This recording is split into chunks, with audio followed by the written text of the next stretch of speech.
So ఇప్పుడు అంటే మరి పిల్లలు కూడా చూడొచ్చు అంటారా జమలకడి పంబ అంటే? చిన్న పిల్లల దగ్గర నుంచి పెద్దవాళ్ళ వరకు అందరూ చూడవచ్చు.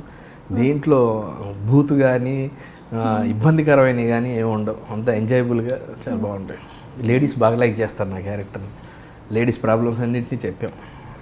సో మరి ఒక తమ్నేల్ చూసాం, హీరోయిన్తో ఏదో గొడవ అయింది అది ఇది అని, అది నిజమా? ఏదైనా గొడవ అయిందా నిజంగా మీకు ఇద్దరికి? దేంట్లో చూసారు? ఏదో ఒక తమ్నేల్ వచ్చేసింది, ఈ హీరోయిన్తో గొడవ పడ్డ శ్రీనివాస్ రెడ్డి అంటే. ఊరికే హైప్ కోసమా మరి? మనకి తెలుసు కదా సోషల్ మీడియా టూ ఫాస్ట్. సిద్ధితోనా? సిద్ధితో. అసలు పాపం ఊరికే పెట్టు, అమ్మాయి ఫేస్ చూస్తే అసలు ఒక మాట కూడా అనుభూతి కాదు. అంతేనా? చాలా ఒబీడియంట్, చాలా ఇదిగా డౌన్ టు ఎర్త్ అమ్మాయి, చాలా చక్కగా తెలుగు హీరోయిన్తో గొడవ పడ్డ శ్రీనివాస్ రెడ్డి అలా లేదంట. అబద్ధం. అంతేనా? మరి సోషల్ మీడియా ప్రమోషన్స్ మాత్రమే కాదు, జనాలకి చెమటలు కూడా తెప్పిస్తుంది అప్పుడప్పుడు. మరి మీకు ఎప్పుడైనా చెమటలు తెప్పించిందండి? నాకు ఒక్కసారి యాక్చువల్గా నేను అనుకున్నది, నేను అన్నది వేరు, వాళ్ళు రిసీవ్ చేసుకున్నది వేరు. ఆ ఫంక్షన్లో ఏదో ఆ సినిమాకి సంబంధించిందో ఏదో ఒకటి అంటంతో దాన్ని తప్పుగా అనుకున్నారు. దాని తర్వాత నేను వివరించి సారీ చెప్పాను అంతే.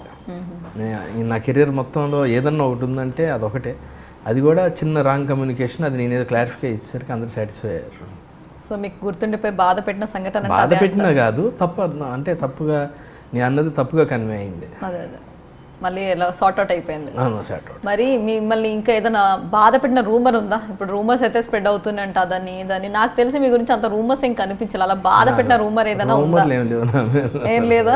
అమ్మాయిలు అది ఏం రూమర్? అమ్మ శ్రీనివాస్ రెడ్డి అంటే రామచంద్రుడు అంటారు.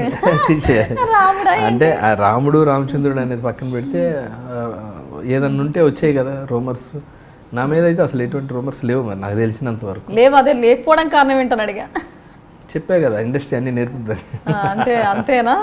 ఏ కనపడకుండా మీరు మేనేజ్ చేస్తున్నారు అనుకోవచ్చు. మీరే చెప్పాలి. ఏమో మరి. లేదు, చాలా మంచోళ్ళు. సో నేను సర్టిఫై చేయడం కదా, జనాలు ఆల్రెడీ సర్టిఫై చేసేసారు. మరి తెలుగు ఫిలిం ఇండస్ట్రీపై కొంతమంది ఇప్పుడు నెగిటివ్ టాక్స్ కూడా వస్తున్నాయి కదా, తెలుగు ఫిలిం ఇండస్ట్రీ మంచిది కాదు అనుకునే వాళ్ళ కోసం మీరు ఏం చెప్తారు? అదే అంటే చెప్పేవాళ్ళు రకరకాలుగా చెప్తారండి. అక్కడ దాకా ఎందుకు, మీకు నచ్చి మీరు బాగా ఇష్టపడి కొనుక్కున్న చీరని ఇంకొకళ్ళు ఇది ఎందుకు కొన్నావు, ఇది ఓల్డ్ మోడల్ అనగానే మీకు ఏమవుద్ది అలా అనేవాళ్ళు అంటూనే ఉంటారు. మీకు ఉండాలి ఆ నమ్మకం అనేది, ఆ కాన్ఫిడెన్స్ అనేది. నేను మీకు కూడా చెప్తున్నాను, మీరు కూడా మంచి సినిమాల్లో ఆర్టిస్ట్ అవ్వండి, చాలా బాగున్నారు, చాలా బాగా మాట్లాడుతున్నారు, ఇక్కడే ఉండిపోవద్దు, మీ టాలెంట్ అందరికి చూపించండి.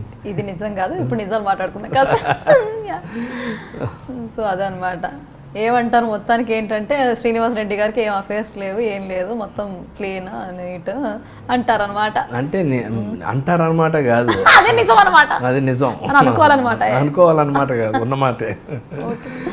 ఓకే సరే, నమ్మేస్తున్నాం కాసేపటికి, నమ్మండి. సో మరి సోషల్ మీడియా వల్ల జరిగే నష్టాలు కూడా కొన్ని ఉన్నాయి కదా, అలాంటి సోషల్ మీడియాకి ఏమైనా సలహా ఇవ్వాలనుకుంటారా? కొంతమంది హర్ట్ అవుతూ ఉంటారు, లాట్ ఆఫ్ కమెంట్స్, మీకు కూడా నెగిటివ్ కమెంట్స్ వస్తూ ఉంటాయి. అంటే ఇక్కడ కంట్రోలింగ్ అనేది ఏమి మన ఏం లేదు వాళ్ళకు. అంటే కొన్ని వివరించాలనుకుంటారా? కొన్ని మిమ్మల్ని హేట్ చేసే వాళ్ళకి ఏదైనా వివరణ ఇవ్వాలి? నన్ను హేట్ చేసే వాళ్ళు ఉంటే ఏ విషయంలో హేట్ చేశారో తెలిస్తే నేను దానికి వివరించి, నేను చెప్పా కదా ట్విట్టర్లో పెడితే నీకు అవసరం అంటే, నాకు అవసరం లేదు, క్యారెక్టర్కి అవసరం అని అప్పుడే క్లియర్ చేసుకున్నాను.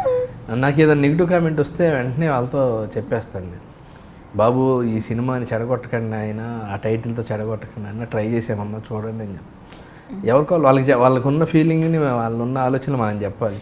కొందరు పెడతా ఉంటారు, అంటే విషయం ఏముండదు దాంట్లో, ఇలా జరిగింది అని పెడతారు, అది యూట్యూబ్లో ఓపెన్ చేస్తూ ఉంటారు చాలా మంది, అవన్నీ చూసి నవ్వుకుంటూ ఉంటారు. అంటే నేను అసలు ఓపెన్ చేయను గ్యారెంటీగా, ఓహో దాని వెనకాల ఏముందని, అంటే ఇండస్ట్రీలో జరిగాయని మనకు తెలుస్తూనే ఉంటాయి కదండి.